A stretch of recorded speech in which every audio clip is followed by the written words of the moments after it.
Quando realmente a família não tem condições de ficar com o idoso, né?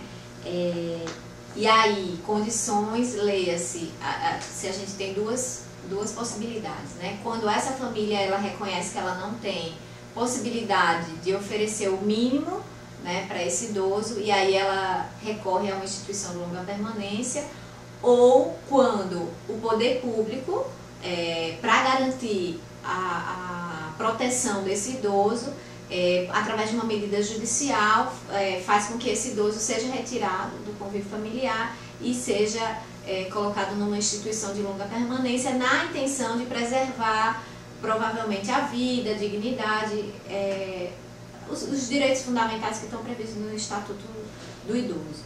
Então, assim, nessa segunda opção, né, quando é uma medida judicial, normalmente envolve questões de quando esses direitos eles não são garantidos e violados, principalmente no caso de violência, né, seja ela violência física, psicológica ou negligência, né, e outros tipos de violência que a gente vai ver, né, violência financeira, enfim. E aí, nesses casos, é preciso que o poder público, ele, nessa intenção de proteger o idoso, ele tome, né, através do Poder Judiciário, ele tome uma medida de proteção que seria esse abrigamento do idoso para poder preservar a sua vida e a sua dignidade. O que a gente pensa, né, que a gente deseja é que isso realmente seja sempre a última possibilidade, a última opção. E aí, pensando na pergunta anterior, com relação à questão do cuidador de idosos, né, quando esse cuidador é familiar, a gente sabe que muitas vezes essas violências, elas são feitas gradativamente, elas vão aumentando, né? Elas começam com a violência psicológica, com agressões verbais, e elas cada vez mais vão piorando.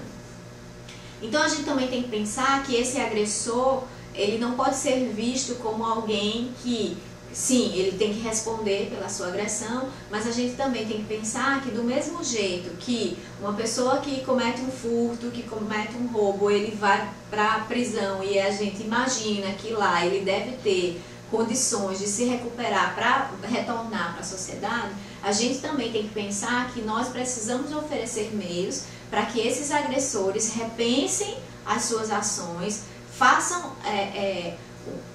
outros planejamentos, entrem no processo de consciência do que eles estão fazendo para poder aprender a lidar com o idoso. Algumas situações é possível fazer isso, né? Através de atendimentos psicológicos, um acompanhamento do assistente social mais de perto. Então você consegue fazer com que seja revertida uma situação iminente de violência, se você consegue perceber isso logo no início.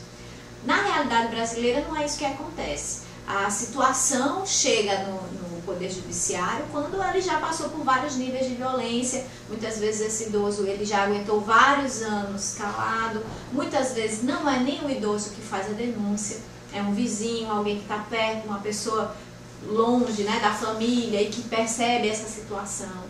Então a situação já está consolidada e aí realmente a única alternativa é retirar o idoso do convívio familiar quando não tem uma outra pessoa da família que se propõe a exercer esse papel de cuidador. Então, eu acho que a grande dificuldade no Brasil é da gente agir mais com relação à promoção e prevenção de situações, nesse caso da violência, do que necessariamente só agir depois que essa violência já foi instalada.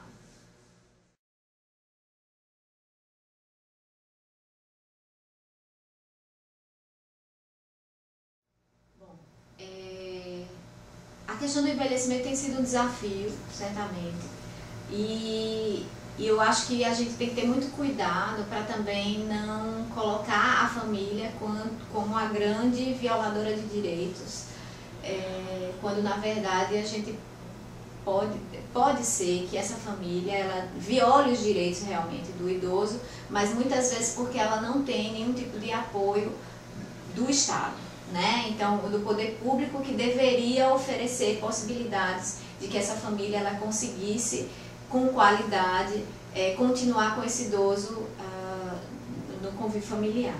Então, assim, mas como fazer isso, né? Eu vejo que cada vez mais o papel do cuidador, né, do idoso, ele está sendo extremamente importante. Então, hoje em dia, o que a gente percebe é que esse cuidador do idoso, na grande maioria das vezes, é o familiar. E que isso, para famílias que têm um poder socioeconômico mais alto, se modifica e você acaba tendo um profissional que vai exercer esse papel de cuidador do idoso.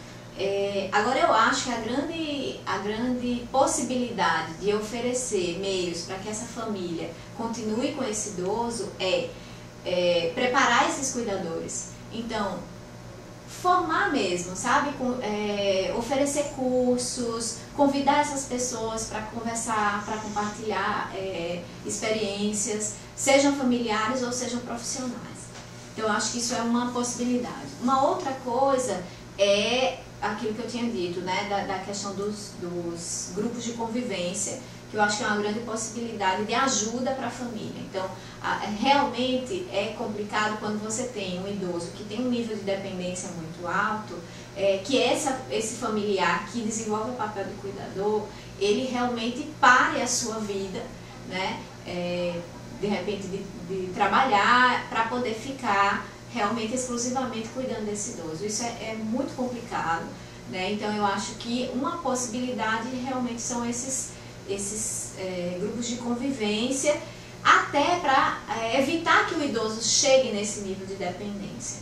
Quando o idoso chega nesse nível de dependência, realmente ele vai precisar de um cuidador, e aí que esse cuidador ele tenha condições, conhecimentos suficientes para poder cuidar melhor do idoso, né? Então essas duas alternativas, uma mais de promoção e prevenção e uma outra mais efetivamente vinculada a esse idoso que já está em nível de dependência, acho que essas duas ações poderiam ajudar a família a continuar com o seu idoso no convívio familiar.